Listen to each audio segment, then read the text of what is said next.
All right, guys, happy Thursday. Happy Thursday. Wonderful, wonderful Thursday. Thriving Thursday, right? Thriving Thursday. And welcome to your weekly Purchase Ready Lab coaching and training. We are still with our subject for this quarter, which is seller listing mastery, building a repeatable model for seller representation.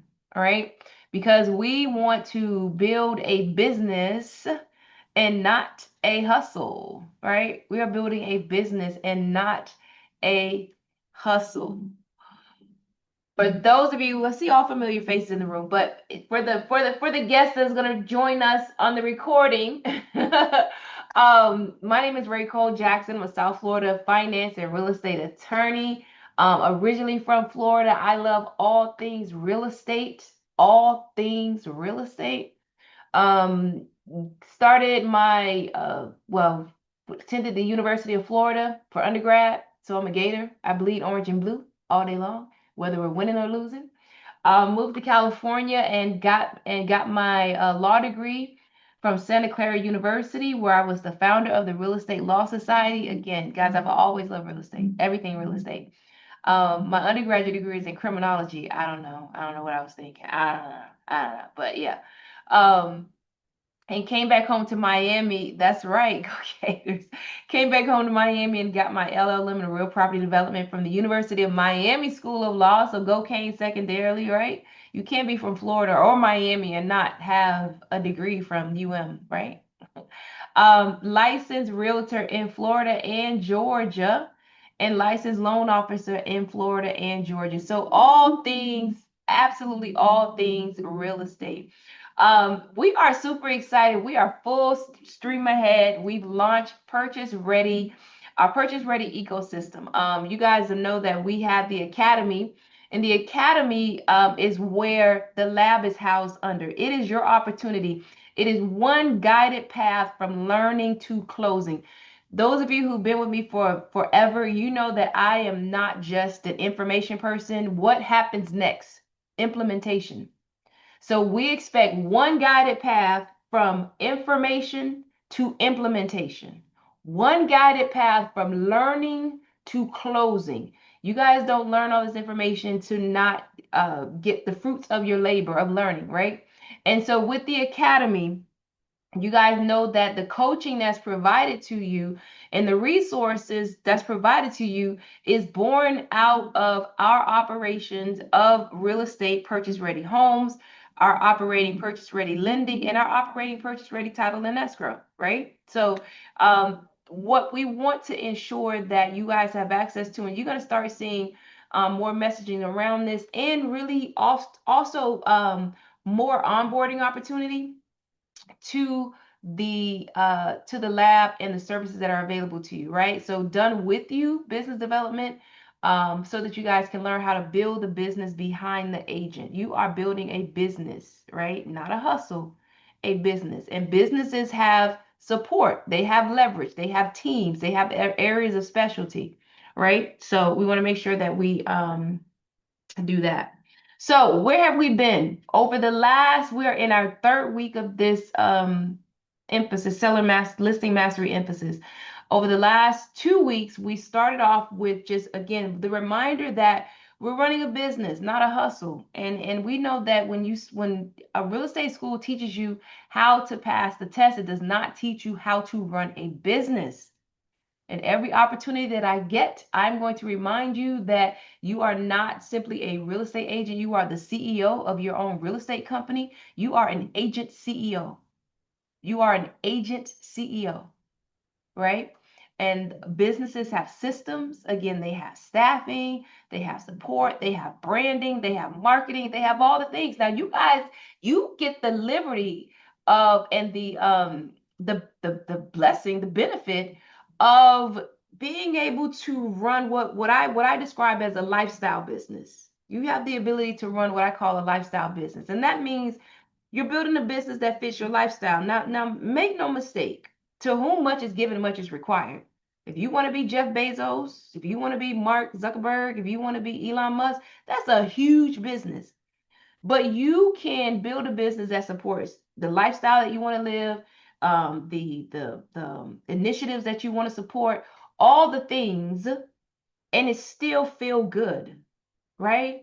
It still feel like something that you're happy to wake up to in the morning. And so that's what, um, as we talk about the substance of your business, we equally talk about the systems of your business, because that's where you build a business, and that's where it's a lifestyle business, and that's where you have the ability to grow. All right.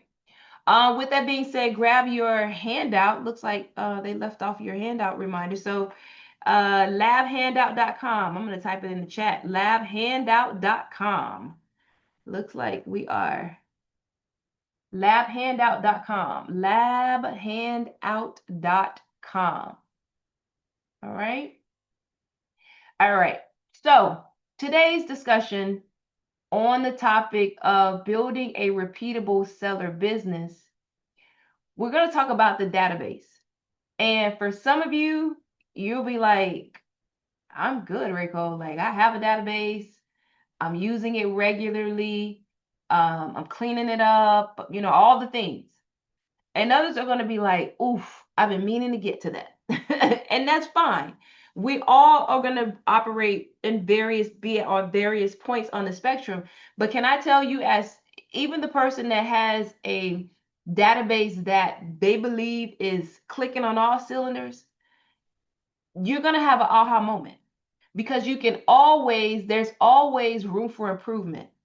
One of the quotes that I love, and I forget who said it, but the quote is, if better is possible, good is not enough.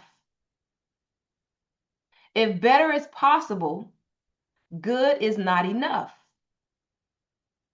If there's a better way to do a thing, doing it in a good way is not good enough. Bringing it to today's discussion, if my database could be better, then good is not enough. So everybody should have like their thinking caps on, and their ears open to see, I do have a database, but how can I improve it, right? So optimizing it, right? So today's discussion, I mentioned before, oh my God, we did not record. Oh no, we are recording. Okay. Who did that? Did I do it? Oh, we're there. Either way. Um Today's discussion, again, it won't be heavy at all. When we were designing the curriculum, I was like, this is gonna be good. It's gonna be a nice, good is the enemy of great. That's right. That's right. If better is possible, good is not enough.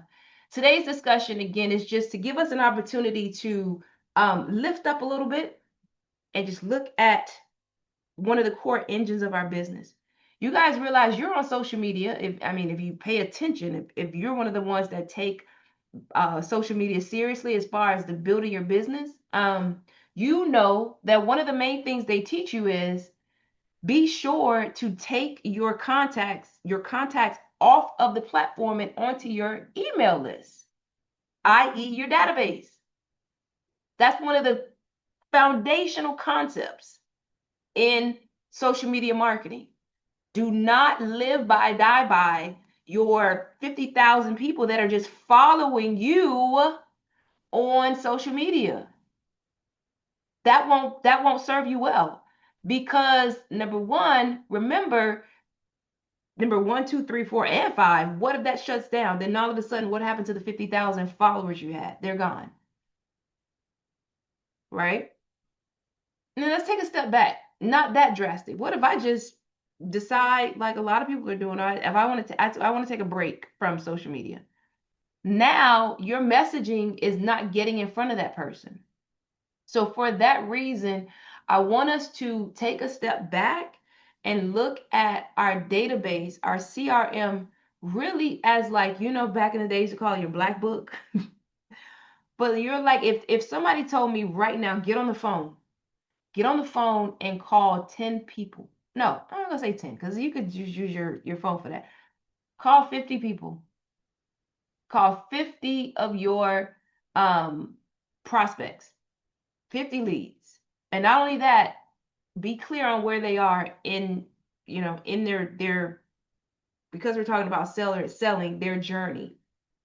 Could you do that? If you needed to hit a switch, because this happens all the time. If you needed to hit a switch and say, I need to get a message out to to as many people as possible about an opportunity that I have, right? An investment property, or a buyer opportunity, whatever the case, can you do that efficiently and effectively? So that's what you want to be able, that's how you need to look at your database. Now, the other thing is with the database, of course, it's not end all be all, it's not everything. Remember last week we talked about the difference between marketing and prospecting? Marketing is it's exposure. It's just reminding the person that you're here. But it is passive. It's passive. It's marketing can be massive, but it's passive because you do not control whether or not that message gets in front of the intended target. I'm going to say that again. Marketing can be massive. You can send out to 1 million people, but you cannot control whether or not it in fact gets in front of your target audience. It's marketing, it's massive. Versus prospecting, that is where you are literally getting in front of that person. You're making a concerted effort to get in front of that person. Phone call, in-person meeting, right? Even with that being said, we cannot forget the database. Somebody's like, oh, well, the database is, it's not as effective. Yes, it is. Because you're not going to be able to get in front of everybody. So while you are dialing 50 people per day, that database can email 50,000, right? The database can email 50,000. So we need to protect that lifeline. The leads and the database, that's the lifeline to building your business. And the vulnerability that we have is we think that because we have them in our phone, or we have I don't know, sticky somewhere, that we're good. And that's not. Or even social media. Please don't rely on social media. I think I'm going to say that one more time just to be clear. If you have a following on social media, you need to immediately implement a mechanism, lead magnet, something to get those contacts off of social media into your database, because that's where you can control how often they hear from you. Because you hear them talking about, oh, the algorithm has changed. What they call it, shadow banned, all this nonsense. I mean, it is what it is. That's not your platform. Your database is your platform, right? And let's not even talk about how your messaging can be quarantined. Oh no, can't talk about that here. That's banned. This will get your account shut down. With your email list, you say what you want to say when you want to say it, right? All right. So your database is an asset, and so you want to make sure that you treat it as such. This is not something that you'll get to it when you get to it. And that's something that I want to point out too, because I think that is said when we start building our business about the database, but I don't know that we really understand just how important it is to really start that from the very beginning. And this is a part of your business development that is very essential, right? So the reality is that your business cannot be sustained without a regular lead flow. It cannot be, right? So like I said, when we start the business, the CRM is an afterthought because this is new. I mean, unless you are in sales, right? Unless you are running your own business and you realize that marketing is important to it, then you probably never touched a CRM before. You just don't even think about it. So this is an opportunity, like I said, for us today, for those who already have a CRM and those who need to get on the bandwagon, to just get a little bit of clarity around, like, oof, this is not what do we call it? This is non-negotiable. This is essential to my business, right?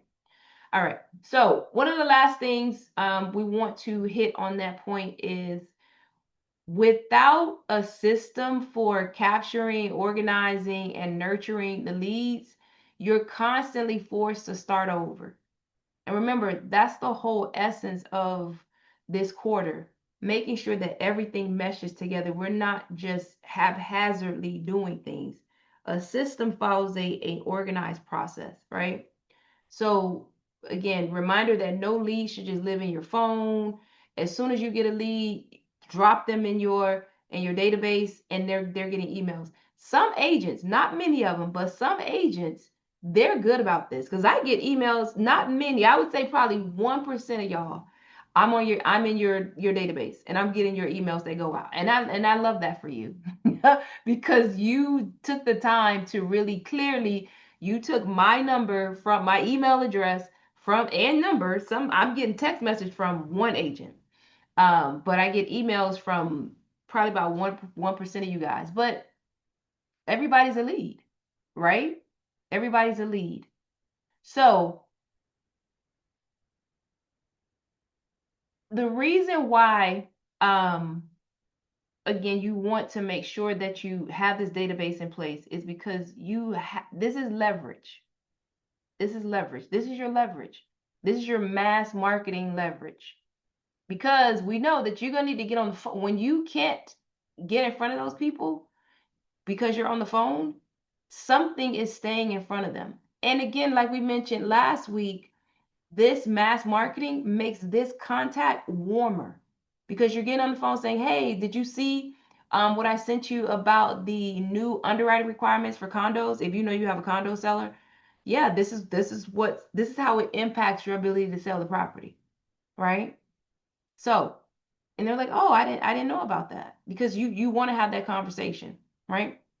So CRM database essentials. The other thing I wanted to make sure, another goal of this conversation, guys, is I don't want anybody to be overwhelmed. Like, because there's going to be a portion of us that are like, I am not tech savvy. Like, please don't, like, that's part of the reason, Ray Cole, why I've never even looked at a database. Like, I'm not tech savvy. I just, too much. Well, the thing is, and then you have the other end of the spectrum where you've been exposed to someone that has built out go high level. Don't do that. Please do. 99.9% of you do not need go high level. 99.9% of you do not need go high level. You're going to see agents that are telling you that they're using it. Great for them. I assure you, they have hired someone to manage go high level. We use go high level. Ray Cole does not, nobody on our team but the go high level manager touches go high level because it's that sophisticated. And you don't need that for your business. You just need a simple system to be able to easily enter your contacts, categorize them. You do want them categorized, right? Today, this quarter, we're focused on sellers, which you can further categorize into FSBOs, expireds, or 90 days from now. Because assuming you want to get a little bit sophisticated, you can send out emails, specific emails to those segments. Of course, it needs to be able to send emails. It would be great if it's something that you could access on your cell phones. Easily, I have notes. You need to be able to easily see notes about that contact. What's their motivation? What's their timeline? What's their objective? You're not gonna remember every 100 people, and I want that for you. I want 100 people for you that you're dialing. That's a pretty healthy pipeline. And for some of you, that's too small. Some of you need more than 100 hot leads to hit your income goals. It would be great if your CRM can send out text campaigns because again, it's leverage. Lead source tracking, knowing where the business came from. This is important so you know where to go back, and get more business. So let's say for example, you get leads from Mojo, you get leads from Vulcan 7, you get leads from RedX. And if you track it well enough, you will be able to see potentially where you are getting the more qualified leads. Maybe it's because of the contact information they're providing you, but you're just seeing when I look at my database, I have a ton more leads from Mojo than I have from the other vendors. That may inform your decision to possibly terminate that subscription. Who knows? But you should know where your business comes from. Follow-up reminders are critical. Critical. Of course, you could do this yourself, but again, leverage, automation. You don't want to have to do this yourself. On yesterday's call, it was funny. Candace said, what, the funds are in the follow-up? So follow-up is absolutely critical. And again, for those of you who are already doing it, it's a reminder. For those of you who are not doing it, it is a revelation. It's follow-up. It is just straight follow-up. All right. All right. Um, the anatomy of a perfect seller record, one thing I would say, so everybody's gonna probably set their own standards of what they feel like is the funds are in the follow-up. Everybody's gonna set their own, y'all gonna have to, Candace, you're gonna have to patent that. Um, put a shirt together. Everybody's gonna set their own standard of what's a quality, a sufficient record. But at the very least, of course, you should have the name, phone number, email address, of course, a property address, and then their motivation, notes about it. One aside I want to hit here, and this is because I know that there are some agents who use Mojo, RedX, Vulcan 7. And that is, if you're using those platforms for your top of funnel, that's not your CRM. Let's be clear. That's not your CRM. So there's a segment of us that we only have a CRM where every lead goes into there, or however you figure it out, however you want to deal with it. And I'm only saying that because, again, had a conversation with Candace, and she's very discriminative about who she puts in her database. So the point is, there's going to be a portion of you that have a database only, and there's a portion of you that are going to have a subscription to RedX, Vulcan 7, Mojo, or some other lead source. You may decide, and you should decide, that you're not going to just don't just drop all those unscrubbed, unvetted leads into your CRM, right? You are going to make sure that you only put into your CRM your qualified leads, right? So maybe those that you've spoken to and there's a timeline you've had a quality conversation. Does that make sense? So you don't want your database to just be full of just names and numbers and contacts, people that is not healthy. It's not a healthy database, particularly if you have that separate subscription. All right. I'm going to say it one more time to be clear, because I know someone's like, wait, what? You have a separate subscription to Mojo, Vulcan 7, RedX that's just dumping data to you daily. May not have a phone number, may not have an email address. Of course, it has a name and a property address. Hopefully the name is correct. If you have that, you want to make sure that you scrub that and you move only your qualified leads into your database. All right. All right. Your CRM should have a multi-channel communication ability. You want to make sure that you can email, of course, that you can text, of course, and then some of you may have the ability to call from your CRM. If you can, it'd be great, because oftentimes when your CRM has that ability, it's also tracking for you already. You're not having to manually update the record. All right. So when you're trying to decide on the CRM, email, text, and phone are ideal. All right. So as I mentioned before, one of the other critical features of your CRM is the follow-up. You should be able to, your reminders, your follow-up reminders. You should be able to, when you start prospecting every day, essentially have a report of who do I need to call? Because you've already set it out from the last time you spoke to that person, or you've already set it out from the time you dropped that contact into your database, right? You should be able to set reminders and then follow that report. So the CRM's job is to, again, mass nurture all of the contacts in the database, while your job, the live person, the human, is to go after the hot leads. Don't try to call everybody, right? Again, light bulb moment. Someone is saying, that's true. Like, I call all these people, but I always forget about those who are 90 days out or 120 days out, or they're going to do something next year. That's where your database comes in. That's where your CRM comes in.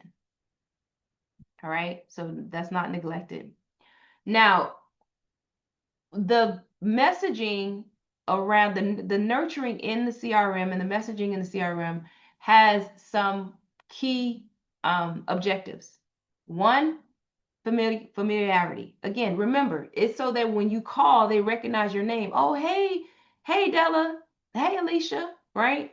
And then as they continue to see your name, then they'll go trust because they see your name, they see you regularly, they see you reporting on the business, right? And then your communication, you should be educating your your prospects. And again, we're focusing on seller leads. You should be educating them as they see your messaging. Remember, not just recipes, please, because I do get that for some people too. Oh, not just recipes and spring cleaning. Like, I will say, if you're not sending anything out, please send that out with your name, so they at least see your name. So send something. But the most effective messaging is education that is teaching them again about the market and how to work with you, right? About your professionalism. It should make them. It should increase their readiness. It should encourage them to get on the phone with you. And then, of course, now you're setting an appointment, right? This depends on purposeful scripts, follow up, and then continue the cycle. Someone's going to say, well, how often, how many times do I call? Because remember, we have two different paths for you as with your prospecting. You have the marketing, and then you have the direct prospecting. Someone's saying, how long should I continue to call this FISBO? You're going to call that FISBO until it's sold. The expired, you call until they're on the market. Or until they say, we're just absolutely not doing anything for the next 6 months. We're exhausted. We got burnt. We're mad. Okay. But the FISBO, guys, they should be getting your calls every week until it's sold. And dare I say, multiple times per week. Here's a recommendation. Friday before the open house weekend, because they're probably going to try, most FISBOs are going to try to model what they see realtors do, right? They know the weekend is open house generally. So they're going to have an open house on the weekend. So you call them before the open house on the weekend with value, right? Did you have a check-in list?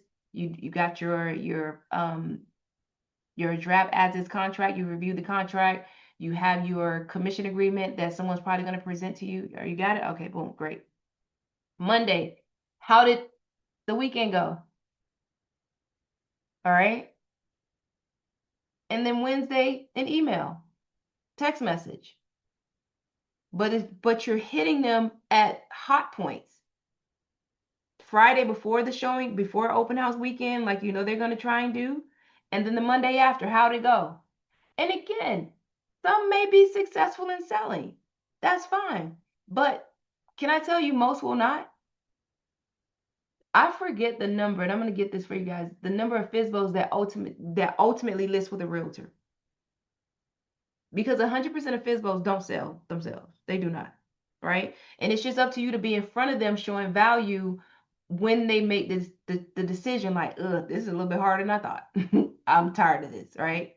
So you just want to be there when they're ready. So with messaging, with your database, this is another feature of the database as we move through today's discussion. Remember, we don't want to send recipes. We don't want to send spring cleaning. Here's your clean your filter. Like, again, if you must, if there's nothing else.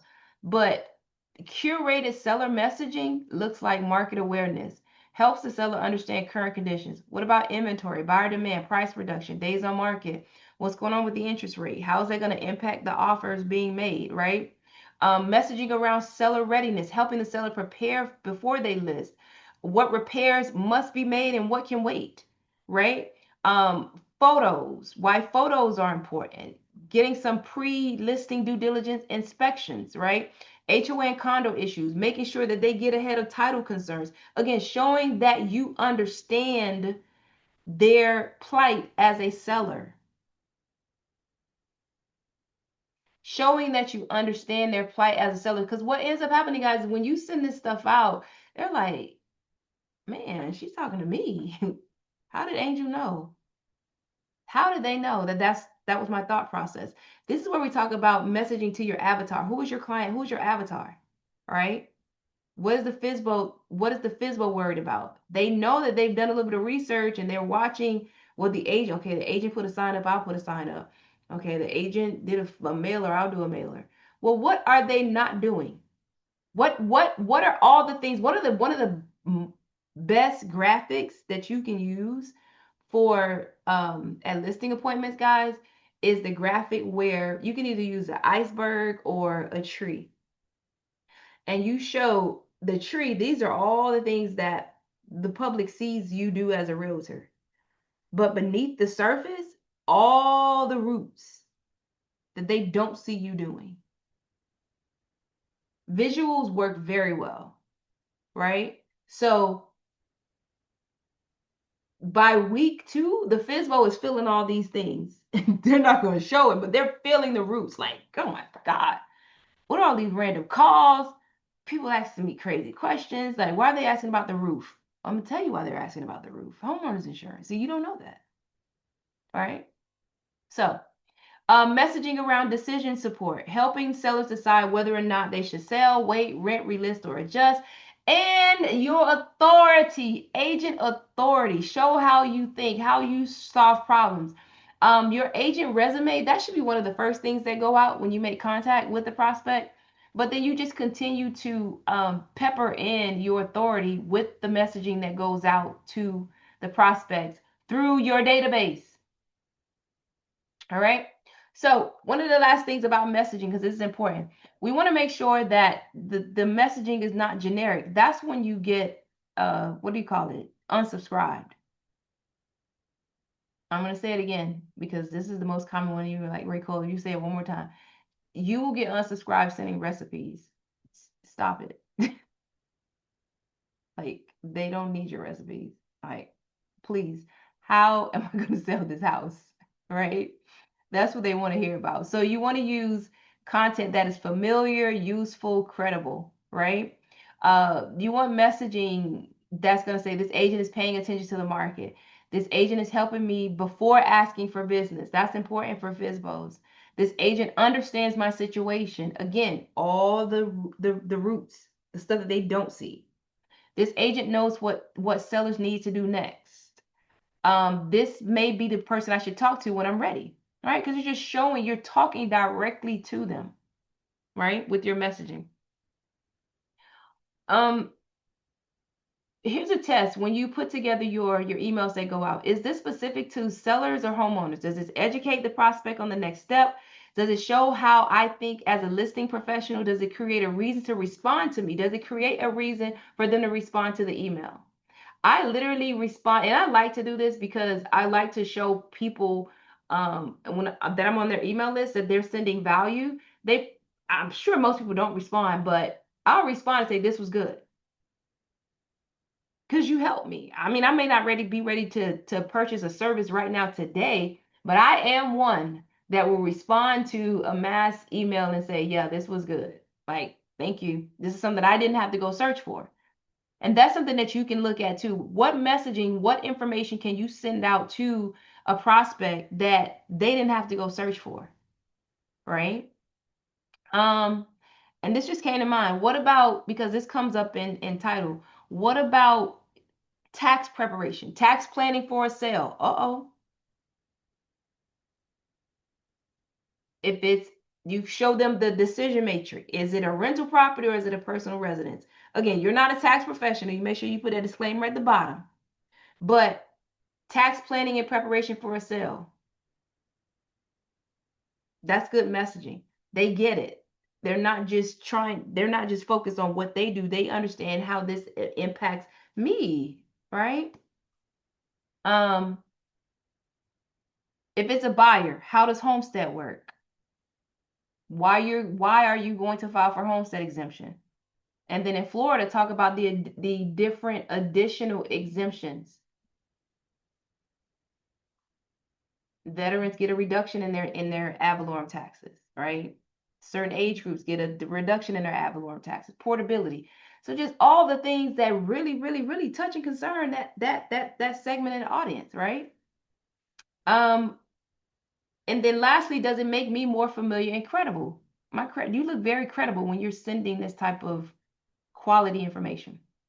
So because our discussion, we're focused on FSBOs and expired. Here's just some examples of some curated messaging and information you can send out in your mass marketing to this group, right?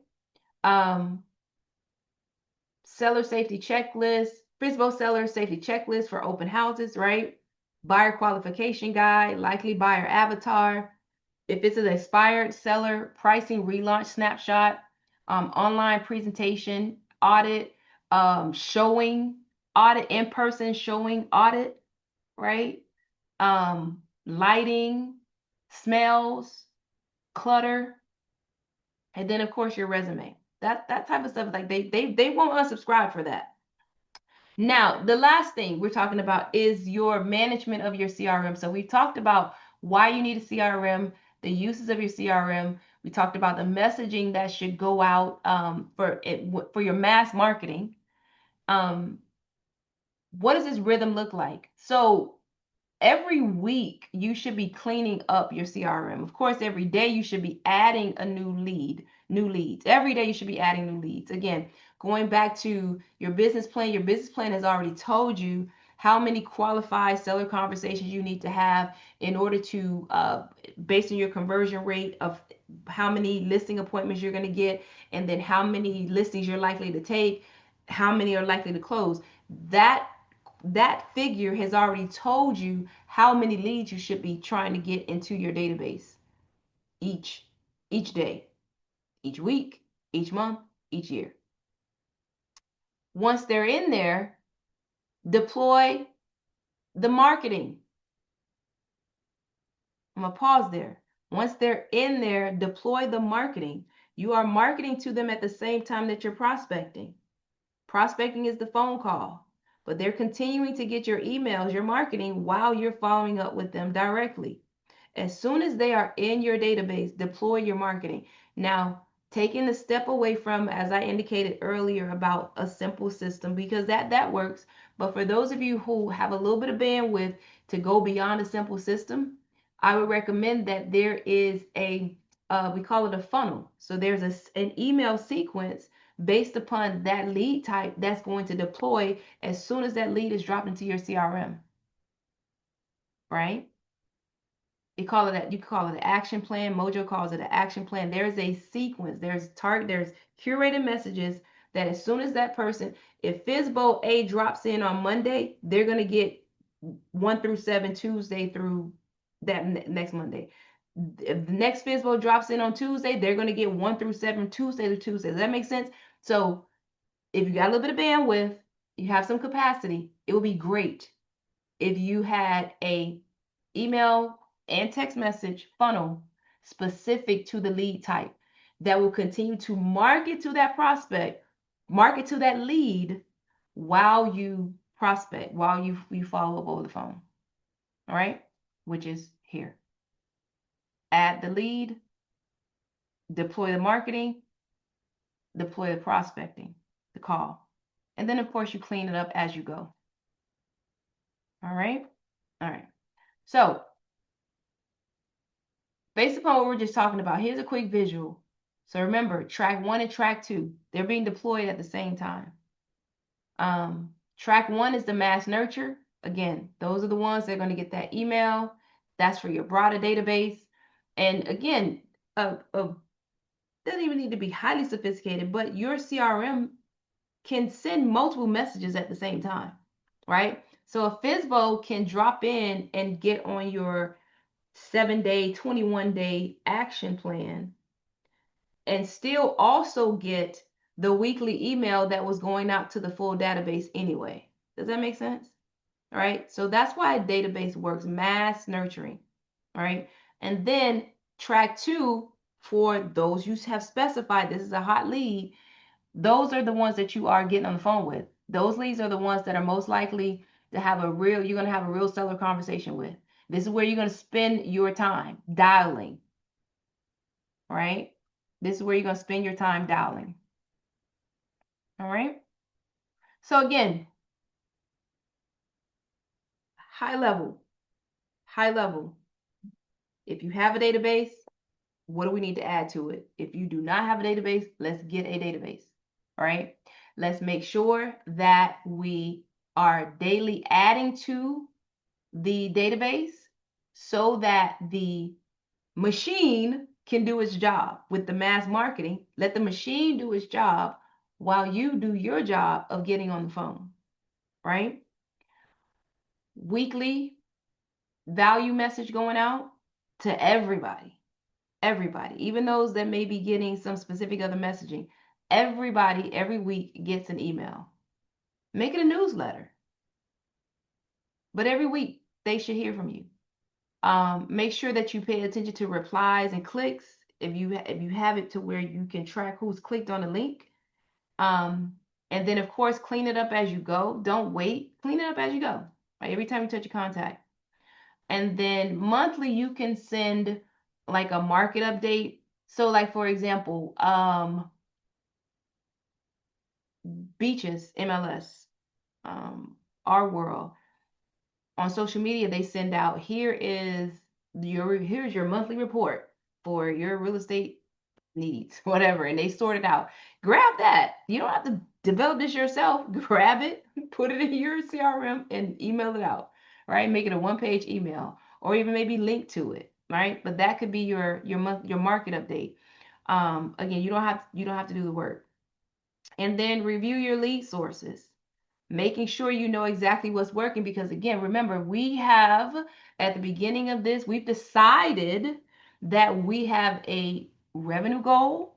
We've understood what type of prospecting and marketing, what our numbers need to be in order to hit that revenue goal. I need this many seller conversations. I'm going to say it again. You should have this committed to memory anyway. I need this many qualified seller conversations because my average conversion rate from conversations to listing appointments is this. My average conversion rate from listing appointments to actually getting a listing is this. And then my average conversion rate from listing the property to actually closing is this. I've done the math. I know where I need to be. So since I know where I need to be, now I'm using my database as a tool to support me in getting that, and as well as, like we said before, making sure I have a pipeline, right? All right. That wasn't too hard. Right? Any questions? That wasn't too hard. Let's see what Candace. I think Candace gave us the stat. Only 5% of homes over the past year sold. Wow. Sold as a FISBO, an all-time low, while a record 91% of sellers use a real estate agent. FISBOs don't typically fare as well, selling for significantly less. FISBO sold for $360 versus $425. That's not far off. The most common motivation for homeowners to sell by owner includes selling to a friend, relative, or avoiding paying agent commission. With that being said, I don't know exactly where that is, and I can't remember off the top of my head where it is in our quarter. I know it's next month. Don't forget this, guys. The part about paying an agent commission. We know what the objection is for FISBOs and expireds. We know what the issue is. FISBOs, they don't want to pay a commission. Expireds, it's overpriced. That's like no secret. because we know what the that's like low hanging fruit as far as what the objection is. So for you guys, the only thing you need to do again is become masters of messaging on those 2 points. That's it. It's not hidden. It would be different if I had no idea why your property didn't sell. Is there some other outliers? Sure, but most 99.9% of the time, the expireds don't sell because the property is overpriced. So now, again, my messaging, I'm very sharp on how to have a conversation about price. And then with the FISBOs, you don't want to pay a commission. I am very sharp on how to have a conversation about paying commission because it's clear what your issues are. All right, all right. All right, told you this wouldn't be hard. We still have our office hours. We've been having some great conversations. I'm gonna be honest with you guys. I feel like you guys can let those of you that attend can let us know. The office hours, we go deep.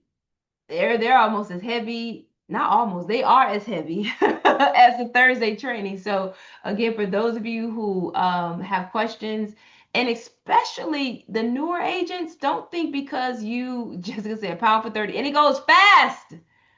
Don't think that just because you don't have a deal in the pipeline or I'm on a break or I'm kind of just listening, don't think you can't attend because you don't have a deal to talk about. I mean, literally, it goes by so fast that honestly, most times we may hit what guys, maybe one or two people will come in and say, listen, I have a right now issue. Can I go? Can we discuss my right now issue? But everyone else on the line is learning from their right now issue. Again, learn more to earn more. Learn more to earn more. All right.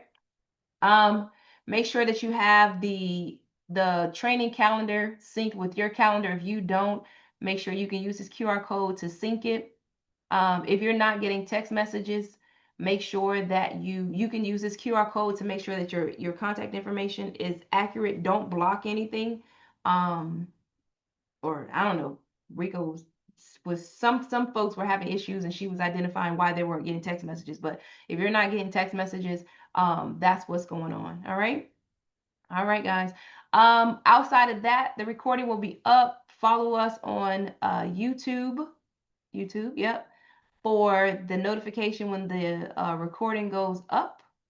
And outside of that, we did it with 11 minutes to spare. Any questions? Thanks, Candy. I have one, Go which I, ahead. how you doing? It's good to see you. I missed you last week due to the fact that I was at the networking event and it was awesome. So that's why you didn't see me. So All right. Well, we're glad to have you this week. What's up? yes, so I missed it this morning, but the it was still going, even though Not you this said it was morning. No, this canceled. morning, Oh, no. We sent out a text message. We sent out a text message. Had a last minute schedule change, so we didn't have office hours today. oh, okay. Um, but we will have them tomorrow. And Tomorrow, like I said, I know that some agents were like, I thought we don't have the training. So we did, but right? Yeah, I did get everything's the going. email and I saw because I did have a question, but I ended up getting it resolved. But Great. anyway, so for the CRM, what would you recommend? First of all, I would recommend, like they say, what you're going to use. I would not use anything too sophisticated. Like I said, we use Go High Level. I would not recommend that to you because we have someone that is specifically that's what they're responsible for. I had presented to the group Wise Agent about 2 weeks ago, 2 or 3 weeks ago. That looked promising. The only thing with Wise Agent, and again, this is just a follow up that I'm going to personally make.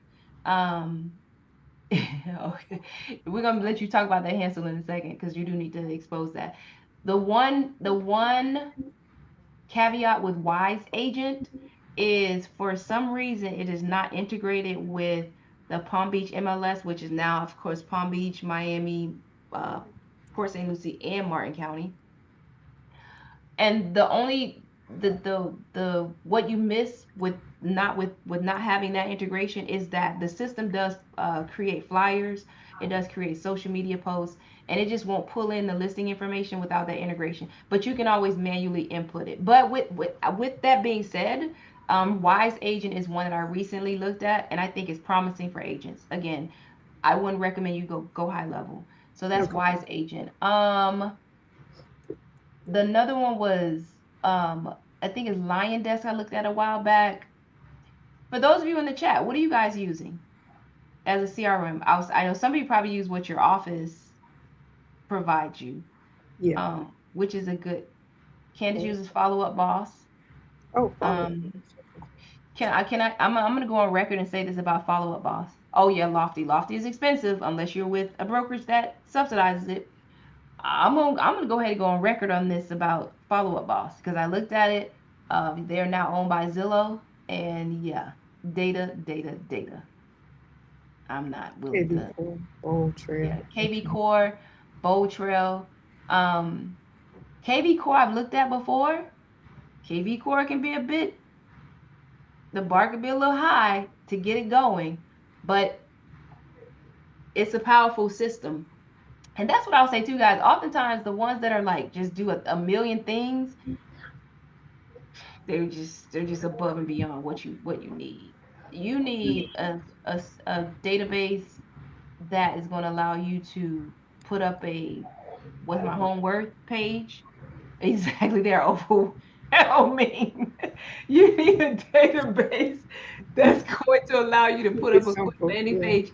How much is my home worth? Drop it to your database, and then you call and send emails. Because most of the things that those databases are saying that they do, you won't have time to follow that anyway. So I don't recommend those behemoths of CRMs because they cost a lot of money, and like Candace said, they can be overwhelming. And what happens is, and take this from I'm saying this from experience, when they're overwhelming, you just said it. You won't use it. I was just when they're overwhelming, you just won't use it, and um that just totally negates the whole purpose of our conversation today, which is let's get a database and you keep it simple, sweetie. All Yeah. right. And which All our right. brokers do offer it, but I know you mentioned before, it's not good to have all of your contacts in their database because if you Well, now when decide you to, make a move, right? When yeah, you're first it's starting hard. out, and of Yeah. course, like I said, for example, with Lofty, you're gonna get um you get significant discounts. So use it to start out for sure. But I would tell you, similar to social media, just keep in mind you're on rented property. You're on rented property because if you make a move, I mean, not that you can't move your items, it's just like moving your furniture out of a house, but who wants to do that? I want to own it and move and arrange it, and yeah, or an account hack and your access level revoked. Yeah. So that's just my recommendation. But again, if you're a new agent, don't add unnecessary expensive. Start with what the brokerage offers. Use that, and then you can move up to getting your own platform that you want to pay for. But even then, again, keep it simple. Don't go into anything too big. All right, that's a good Right. question. Thank you guys. Do we have any other questions? If not, I want to give um, Hansel an opportunity to mention his listing. And any of you guys have a new listing that you want to showcase to the group, feel free to come off mute. We got about 5 minutes. Hi, good morning, everybody. Great session today, Ricole. Mhm. Yes, I have this upcoming listing. It's a pretty small house, but it's a great starter home, especially someone who, is a blue collar worker and they want the space. It's close to 95. The address is 4546 Carver Street, Lake Worth. You'll see some old Zillow photos. It still has the floors. I forget what kind of floors those are called in Florida, but they polish them. They still do have that mini split. There's not central AC. There's mini splits and in the property. They just painted it. They're doing a bunch of work to the house now, What's the and list then price, Hansel? it's probably going to be on the market somewhere like 300 or high 200s, Oh somewhere wow. around there. The roof is about a year or two old. They're just cleaning up the property now and replacing a bunch of stuff. So should be ready in the next couple weeks. If you got a buyer, Let's make it happen. exactly, get in front of that. Get in front of that. Those All floors are right. probably process. Peter, you have a listing? No, I'm saying those floors that reference probably called probably terrazzo. Oh Oh, yeah, Toronto. terrazzo. There you go. There you go. I had it on Okay. the tip of my tongue, couldn't figure it out. Yeah, they polished the Um, terrazzo floors the other day. So it looks Cancel. nice. Candace Hmm is asking, what's the bed and bath mix? 2-1. 2-1. Yep, yep, yep. It's got a Um, shed in the back, so if they want to make a little workshop out of it, they can. Decent sized yard, it's fenced in. Um, you can turn the carport into an extra bedroom. If not, plenty of the tenants, they park their cars in there, or their trailers, or they made it a kind of a hangout spot. It's got different uses. okay. What's the square footage again? It's a tiny home. It's like, I want to say it's probably around 700 square feet, something like that. So that's Tiny very, home. yeah, Yeah. 741. Candace is already on it. Okay. Yeah, But 741. There you go. here's the deal. So one of the things I like again is like we just talked about with your database, you can go ahead and switch. Who do you know that's looking to purchase in Lake Worth and details on the property? Of course, not the address or anything, but this is what I'm talking about. You can go to your database, send an email, text message. Are you or anyone you know looking to purchase in Lake Worth? Hit a switch. This is how people, like they say, make money off their email list. Marketing experts. So that's why the database is important. All right. All right. Anybody else got a listing they need to shoot out the cannon? I've got hot sellers and buyers. That's through your database. There you go. Okay, okay, Jessica has a new listing coming soon. 1 bedroom, 1.5 bath condo, 741 square feet in Boca Raton, Florida. 9300 Southwest 8th Street, Unit 219. Do we have a list price yet, Jay? What? Whoa! Do Yeah. y'all know how many people are looking for these price points? Yeah, what's the So, HOA? yeah, I know. So this is actually my fiance's condo and we're trying to get we're trying to sell it. And in that area, I did the CMA 2 days ago and it looks like they're all overpriced. And they're all having to be reduced after maybe like a couple of weeks. And they're all being reduced about 10,000. The one that was last sold was for like 144 and it was a cash buyer. So we kind of came up with this number based on what we were looking at Mm-hmm. and the highest was like 165 and the lowest was 144. Nice. Yeah. They're What's the asking, is there HOA? Is it HOA? No, it's not 55 and over. Is there It's in a HOA? really good location. It does have HOA. The HOA right now is at 623. Um, that's a pretty low price point. Your other clothes, have they been cash or can this be financed? So that's another thing that we're looking at because coming next week, there is going to be some changes with the condos. So I was Correct. talking So to a that's lender Carlton. That's and why I'm asking you. Carlton, Jessica. the what? I'm sorry. Carlton is our team. I don't think you were on last week. The No, team, I wasn't able to. yeah, is our team senior loan officer Okay. on the lending team. And so that's the other thing I was just about to mention. When we're marketing listings, guys, let's go ahead and do our due diligence on what Mm-hmm. financing the property qualifies Exactly. for so Yes. that we can include that. So Um, he mentioned something about looking, I have to get him the finances and the master insurance, mhm. and he can be able to look at that because right now it looks like it's not FHA not approved, VA not approved, and it's very well Non-marketable, we call well it to not the non-marketable. non-Q1 financing. Yeah, yeah. Um So, yes, I'm excited because this is my very first listing Yes, it is. That's and why I said, what? and it's been hard, you guys, because I mean, working full time, it's a blessing to be able to do this. So I'm very excited to be able to get this on the market. What's the turnover like?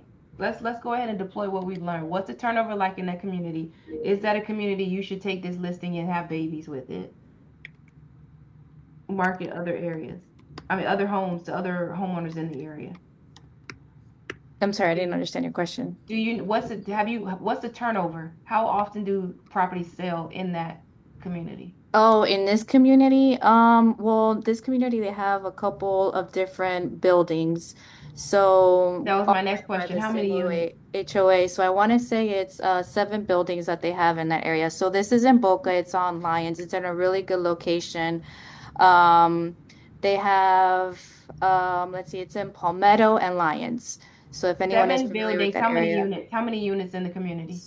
In the units in the community, that's a good question. I have to double check and see. You should, if you, this sounds like a community that you should market. 146, that's easy money. That's easy money. And you're probably going to be cash. Okay, all these lists. What? Okay. 1 second, Joanne. Let me finish with Jessica. Um, so the strategy, remember, you're going to, once this goes on the market, you're going to, you can even door knock and say, with your whole script around listing, getting their contact information. Are you curious what your property would sell for? And I would say, the question would be, even if you're not thinking about selling right now, you should get this information about financing condos, like how to Mhm. finance a purchase, because a condo is a unique property, right? So that would be a very good lead magnet for you to get contact information from those sellers, because that's something that they need to know. Even if they're not looking to sell now, they can get in your database and they'll have the information that they need to have when they get ready to sell about the biggest hurdle to selling a condo right now, which is financing it. That's the biggest. Okay. Yeah. Yeah, so I'm looking at so a lot of these units that were for sale were in other buildings, but the highest one that was on the market was 119 days, which is still active. So now it'd be 122 days by now. So, but Mhm. it looks like they've been having issues with marketing their price range. Yeah. Because the price. Yeah, it's Well, the what we price. got? We okay, Joanne. We got two more that wait, three more. Okay, Joanne. Before we let y'all jump, Joanne has a listing, 2000 South Ocean Boulevard, Unit 160B, also in Boca Raton, 33432. The HOA is 1,800 a month. The list price is $1,599,000. So those of you who have your buyers that are looking to purchase in Boca, get with Joanne. Joanne also has a listing in Cape Coral, 1206 Northeast 55th Northeast 5th Avenue in Cape Coral, 33909, no HOA.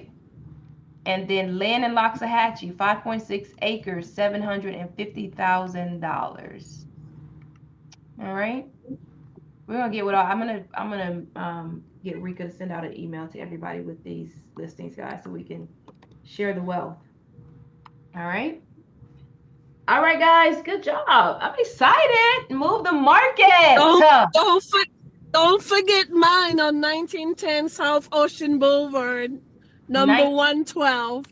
night. Did you put it in there? 1910 South Ocean No, Boulevard. I'm Oh, driving. sorry.